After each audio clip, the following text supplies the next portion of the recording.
Bonjour à tous, laissez-moi vous emmener quelques minutes rêver dans mon nuage. Après 2 heures d'avion au départ de Rangoon en direction du nord-ouest vers le Bangladesh, nous atteignons la ville de Sittwe où nous faisons connaissance avec notre guide Tay. Après 6 à 7 heures de navigation fluviale, nous atteignons Mrokyu, ancienne capitale des Rakhins, et appelée également la Petite Bagan.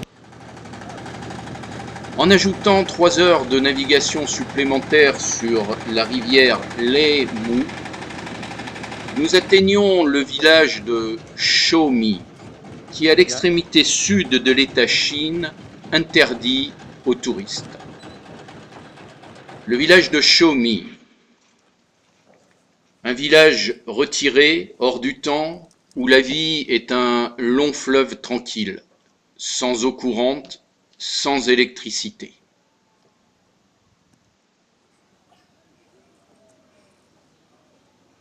Je vous présente le chairman du village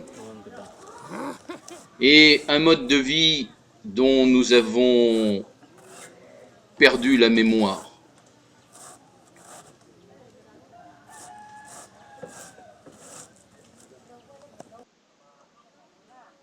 Voici la doyenne du village. Nous sommes dans la tribu des femmes tatouées. Elle se faisait tatouer une toile d'araignée sur le visage.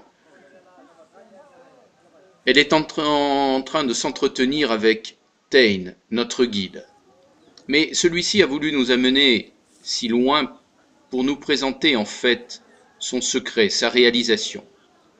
Tain est guide de 3 à 5 mois pendant l'année, et en dehors de la saison touristique, il est sans emploi. Ayant eu une enfance pauvre, il a décidé de venir en aide aux enfants pauvres de ce village, et avec l'aide d'une association italienne, il a construit de ses propres mains une école.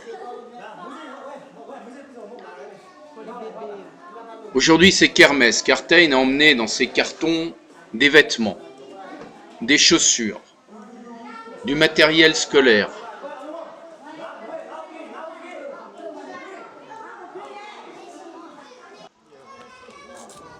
Comme dans tous les pays du monde, les petites filles sont attirées par les chaussures brillantes, très brillantes, sous le regard attendri des plus anciennes du village, comme vous pouvez le découvrir ici.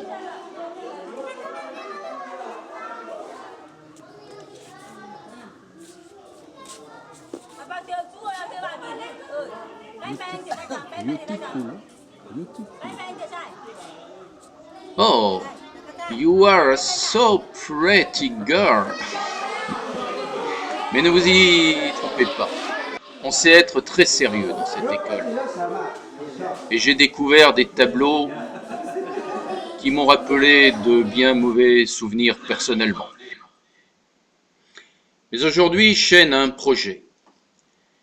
Il souhaite électrifier partiellement son école dans le but principal de pouvoir installer des ventilateurs, car au mois d'avril, il fait plus de 40 degrés en Birmanie. Et suivre des cours dans l'école devient alors quasiment impossible. Il m'a fait part de ce projet qui lui tient à cœur, et de retour à Mrokyu, nous avons été dans un store pour faire le bilan du matériel. Panneaux solaires, un inverteur, des batteries, du câblage, et la somme totale nécessaire représente ou revient à 500 €. Sensibilisé, je lui ai dit que de retour en France, je tenterai de réunir éventuellement cette somme et de lui faire parvenir. En cette période de Noël, si vous avez envie de jouer au Père Noël, nous avons besoin de tout petits dons, mais je suis sûr pour une très grande cause. Si jamais le cœur vous en disait, n'hésitez pas à me contacter, et d'excellentes fêtes de fin d'année et un très joyeux Noël à vous tous. Merci.